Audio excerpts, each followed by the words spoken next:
দেখো বন্ধুরা, জ্যান্ত হরিণা চিংড়ি মাছ, নদীর চিংড়ি মাছ আজকে নিয়ে এসেছিলাম। আর এই কটা জ্যান্ত আছে। এখন বাজে বেলা প্রায় 1টা,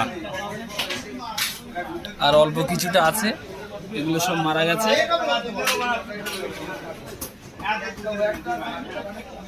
তাই ভাবলাম জ্যান্ত চিংড়ি মাছ তোমাদেরকে একটু দেখাই। এটাকে বলে নদীর হরিণা চিংড়ি মাছ।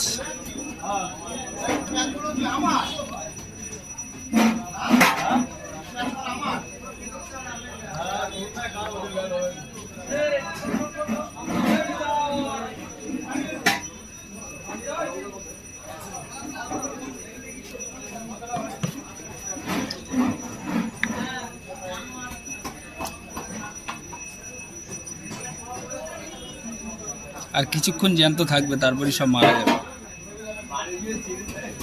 ঠিক আছে, ধন্যবাদ সবাইকে ভিডিওটি শেষ পর্যন্ত দেখার জন্য। বন্ধুরা, আমি কৃষ্ণ মণ্ডল, ডেলি মাছেরই ভিডিও বানাই। আমার এই হরিণা চিংড়ি মাছ আপনাদের যদি ভালো লেগে থাকে, একটা লাইক, একটা সাবস্ক্রাইব, একটা কমেন্ট করে দেবেন। ধন্যবাদ সবাইকে।